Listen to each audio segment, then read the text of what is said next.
Guys അസ്സലാമു അലൈക്കും, നമസ്കാരം. അബ്ദുവാണ് കേട്ടോ. എന്തൊക്കെ വർത്താനം, സുഖമെന്ന് വിചാരിക്കുന്നു. വെറും 2 ദിവസം തികയുന്നതിന് മുമ്പ് തന്നെ 34 കോടി സ്വരൂപിച്ച് 1 രൂപയും നാണയത്തുട്ടുകളും 5 റുപ്യയും 10 റുപ്യയും ഇട്ട പാവങ്ങൾ ഒരുപാടുണ്ട്. എല്ലാവരോടും സ്നേഹം മാത്രം. മുത്തുമാണിക്കല്ലേ, ഇങ്ങനെ നമ്മൾ ഒറ്റക്കെട്ടായിട്ട് പ്രവർത്തിക്കുകയാണെങ്കിൽ വെറുതെനല്ല നമ്മളെ നാടിന് റബ്ബിൻ്റെ പടച്ചോൻ്റെ നാടെന്ന് വന്നത് വെറുതെനല്ല. നിങ്ങളെ ഈ ഒരു സാത്വികമായ ഈ ഒരു പ്രവർത്തനം കൊണ്ട് തന്നെയാണ് മക്കളെ. ആ ഉമ്മയുടെ സന്തോഷം കണ്ടില്ലേ നമ്മൾ ഇന്നലെ? ആ ഉമ്മ സന്തോഷിക്കുന്നതും ആ ഉമ്മ ചിരിക്കുന്നതും ഇത് മതി നമുക്ക്, മനസ്സിലായില്ലേ? കുറേ ഒന്നും വേണ്ട, ഈ ഒരാളുടെ സന്തോഷം മതി.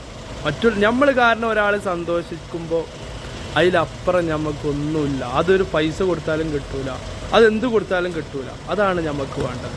നമ്മളെ ഓരോരോ നക്കാപ്പിച്ച 2 റുപ്യ 5 റുപ്യ വെച്ച് ആ മനുഷ്യനെ സഹായിച്ച എൻ്റെ കേരളക്കരയുടെ എനിക്ക് പറയാൻ വാക്കുകളില്ല. ഇനി ഞാൻ കൂടുതൽ വർണ്ണിക്കുകയാണെങ്കിൽ ഞാൻ കരഞ്ഞു പോകും മലയാളികളെ.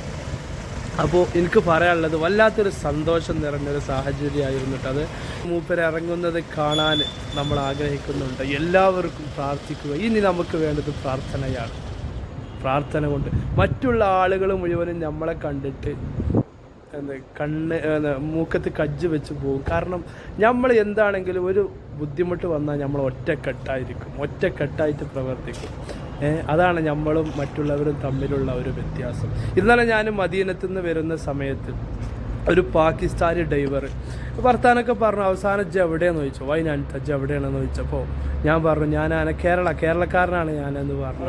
ഓൻ്റെ ഒരു സന്തോഷം പറഞ്ഞറിയിക്കാൻ കഴിയൂല. അപ്പോൾ നമ്മൾ കേരളക്കാർ ഓരോരുത്തരുടെ മനസ്സിലും ഓരോരോ നന്മകൾ വിധിച്ചത് കൊണ്ടാണ് കേരളക്കാരെന്ന് പറയുമ്പോൾ വളരെയധികം സന്തോഷം.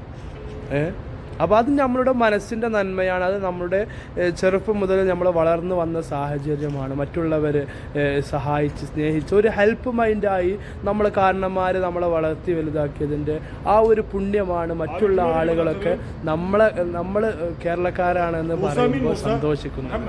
മനസ്സിലായില്ലേ? അപ്പോൾ എല്ലാവർക്കും സ്നേഹം മാത്രം. എനിക്ക് കൂടുതലൊന്നും പറയാനില്ല.